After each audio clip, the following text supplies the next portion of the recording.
Rebonsoir à toutes et rebonsoir à tous, bienvenue à ce Midi au Caire. Au top de l'actualité, il s'agit du porte-parole, des déclarations du porte-parole du ministère des Affaires étrangères, l'ambassadeur Ahmed Abouzid, qui a déclaré que le chef de la diplomatie égyptienne, Sameh Choukri, est parti à destination de Berlin pour participer à la réunion ministérielle sur le processus de paix au Proche-Orient. On rappelle que les ministres des Affaires étrangères égyptiens, jordaniens, allemands et français doivent se réunir à Berlin pour examiner les développements de la situation dans les territoires occupés, les moyens de parvenir à une accalmie et de faire baisser la tension entre Palestiniens et Israéliens, les invasions récurrentes des forces d'occupation israéliennes sur l'esplanade des mosquées et les attaques israéliennes contre les civils palestiniens ont fait aviver les tensions dans les territoires occupés, menaçant d'une flambée dans le cadre de la poursuite de la violence. L'Égypte a condamné fermement l'escalade de la tension au niveau du secteur des territoires palestiniens occupés. Et dans un communiqué publié par le ministère des Affaires étrangères, l'Égypte a totalement dénoncé l'escalade concrétisée par une frappe contre la bande de Gaza qui a fait jusqu'à présent au moins 15 victimes. Sur cette question, nous avons le plaisir d'avoir au bout du fil notre analyste politique et économique, Dr Raouf Ghafar. Bonsoir et bienvenue sur ce Midi au Caire. Bonsoir, merci. Alors aujourd'hui, ou depuis hier, nouvelles attaques israéliennes avec une recrudescence des actes de violence, cette fois-ci perpétrés sur la bande de Gaza, qui ont fait au moins 15 victimes, où Israël a ciblé des personnes dans certaines factions palestiniennes, dont le djihad islamique. Votre commentaire sur le déroulement de cette opération israélienne et qui a causé la mort de moins 15 victimes, parmi lesquelles il y avait des femmes et des enfants. C'est triste, c'est malheureux, mais vous avez dit c'est hier. Nous voyons que la tension existe et escalade depuis quelque temps, non seulement à Gaza, mais dans tout le territoire occupé. Et vraiment, on remarque que le nouveau cabinet israélien a parmi lui des ministres qui sont mais beaucoup fanatiques, et que c'est pour ça qu'il y a cette tension. Ça devient de plus en plus grave, et franchement, ça doit être confronté par une action internationale.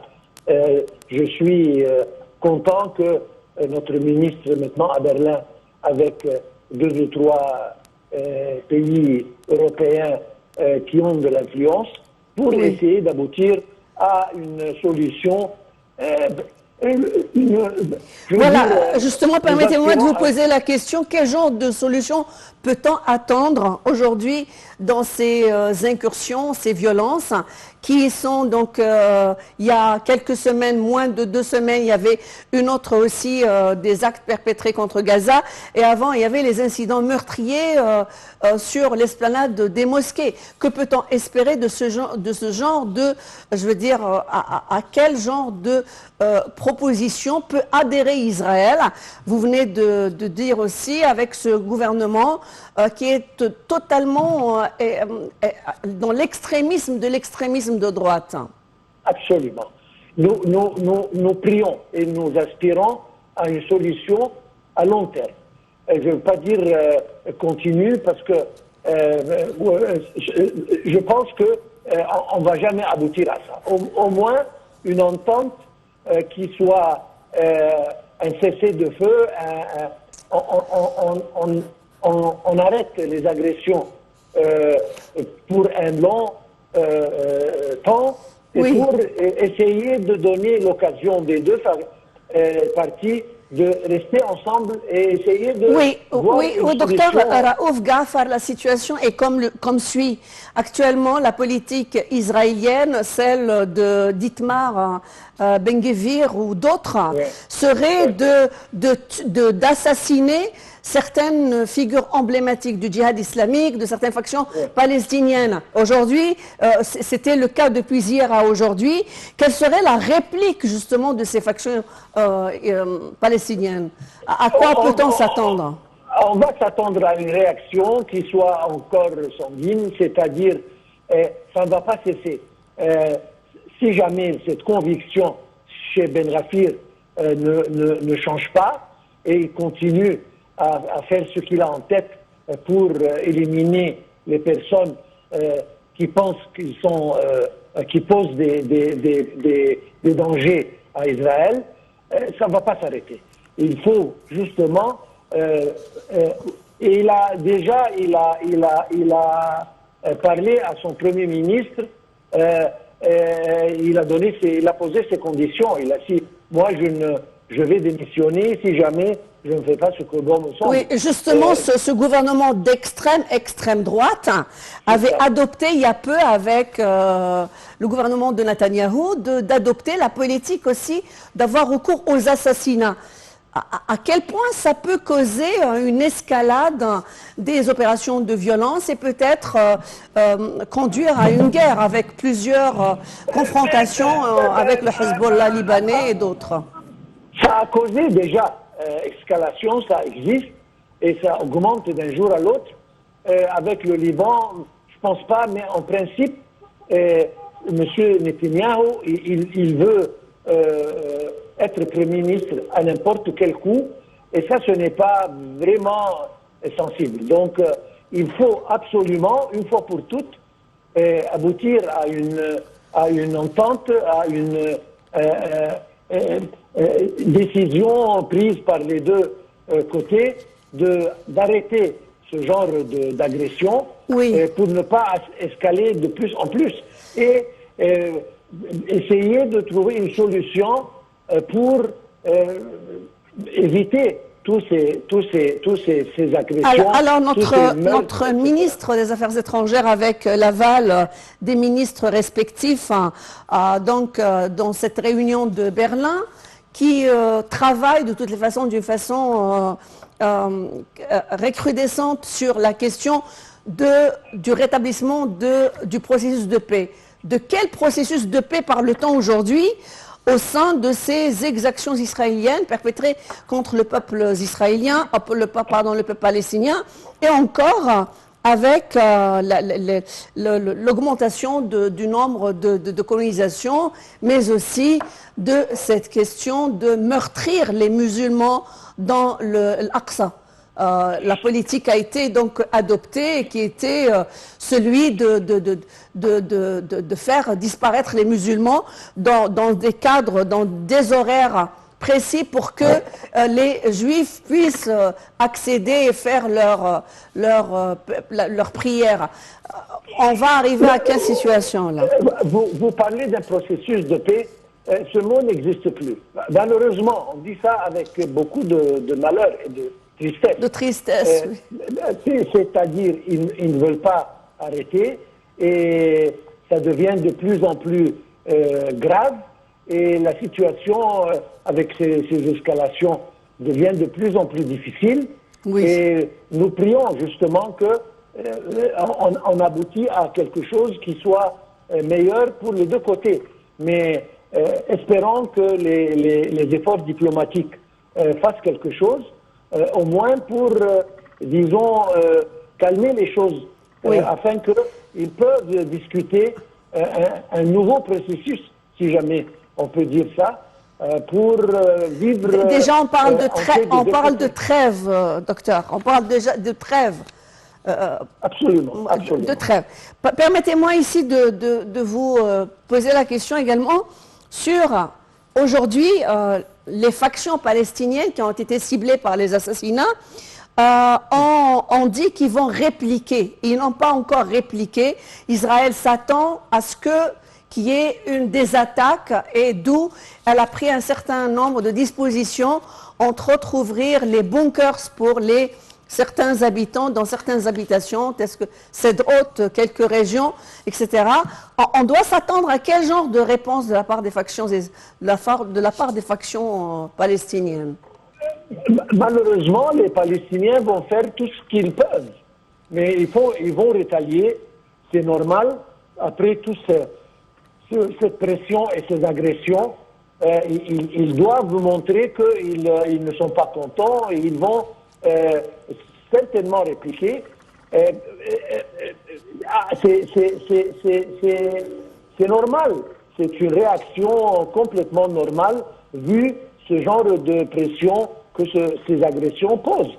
Alors c'est pour ça qu'il faut cesser du côté d'Israël pour ne pas avoir de réactions de l'autre côté. Ici, le travail égyptien qui a été toujours un des pionniers parmi la régulation de ces tensions et aussi elle a trouvé plusieurs fois des consensus pour des cessez-le-feu et aussi éviter au peuple palestinien des guerres ouvertes. Aujourd'hui, le gouvernement israélien, par le biais de ses médias, dit que M. Netanyahou dit qu'on peut s'attendre à une guerre avec plusieurs parties en même temps. Qu'est-ce qu'il veut dire? Il veut dire qu'au nord, il peut avoir des confrontations. D'ailleurs, avec est-ce qu'ils sont vraiment prêts? Est-ce qu'ils sont vraiment prêts après ce qu'on a vu dans la situation intérieure israélienne avec ce schisme israélien? Des gens qui sont pour, ils sont contre, et on a vu aussi comment ça s'est terminé, les exactions contre le Masjid al-Aqsa, par le retrait même de la politique de Ben Gvir. Comment peut-on ouvrir, pour le gouvernement israélien, peut-il ouvrir plusieurs fronts, entre autres le Hezbollah libanais? Il se peut que ce sont des menaces, mais ça peut arriver. Ils ont la capacité justement de faire ça.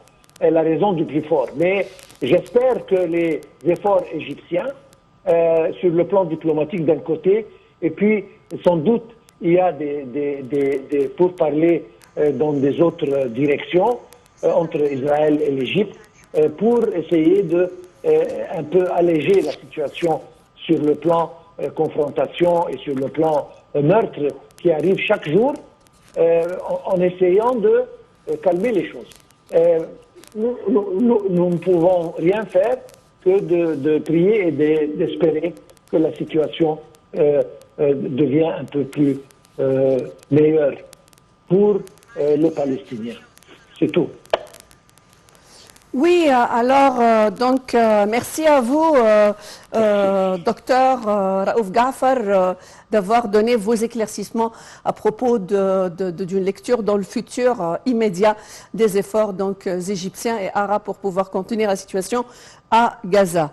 Et on parle tout de suite, on s'engage dans le top de l'information. Il s'agit de tout ce travail colossal concernant le dialogue national avec ces détails qui vont être présentés dans le cadre de ce point concernant le dialogue national. Je rappelle qu'il exprime sa pleine confiance au soutien qu'éprouvent toutes les parties concernées afin de garantir le bon déroulement du dialogue national.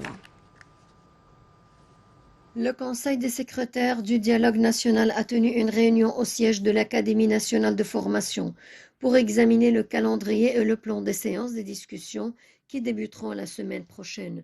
Le Conseil a décidé que les séances se tiennent les dimanches, mardis et jeudis de chaque semaine. Chaque jour, un axe sera discuté et jusqu'à 4 séances peuvent être tenues par jour, chacune pouvant durer jusqu'à 3 heures. Les séances de la première semaine auront lieu au centre des conférences de Madinat Nasr. Quant au calendrier de la première semaine, les discussions de dimanche prochain porteront sur l'axe politique. 4 séances sont prévues. Mardi prochain, 4 séances discuteront de l'axe économique. Le projet protection sociale et la carte d'attraction touristique seront au menu. Jeudi 18 mai, des questions liées à l'axe social feront l'objet des discussions. Au top de l'information également, il y a tous les efforts qui sont déployés pour, bien entendu, dépasser la crise alimentaire sur le plan international. Le plan donc de la poursuite de la crise économique qui se pose sur le plan planétaire et ses répercussions justement sur les pénuries en matière d'alimentation. Le gouvernement égyptien a récemment opté, il a été également, je dois dire, contraint de créer de nouvelles alternatives et de motivations urgentes pour pouvoir adhérer à cette situation et garantir le flux de l'alimentation, bien entendu, et surtout d'augmenter la production égyptienne en matière de céréales. Le point. Dans le cadre de la crise économique mondiale et ses répercussions sur les pénuries alimentaires, le gouvernement égyptien a récemment été contraint de créer de nouvelles alternatives et des motivations urgentes pour les agriculteurs afin de promouvoir le secteur agricole et d'augmenter la productivité égyptienne des céréales. Ceux-ci sont considérés comme étant l'un des principaux piliers des réserves stratégiques et de la sécurité alimentaire dans tous les pays du monde. L'État a commencé à mettre en œuvre un ensemble de mesures visant à réformer les politiques agricoles afin de développer la richesse agricole, représenter les secteurs de la culture, de la production animale, piscicole et avicole, et en vue de répondre aux besoins du consommateur égyptien en produits alimentaires tout en les fournissant à des prix raisonnables sur les marchés locaux. Le plus important, c'est d'atténuer les impacts néfastes résultant de la récente crise économique sur tous les peuples du monde. La société a adopté une stratégie importante pour accompagner les agriculteurs et les petits investisseurs dans le projet. Elle a en outre présenté tous les moyens d'appui technique aux jeunes diplômés bénéficiant des terres du projet. À la tête de mesures de soutien entreprises par la Société de développement rural figure l'expansion des programmes de développement, des services, des réseaux électriques, des projets agricoles, des stations-service et d'établissements de santé.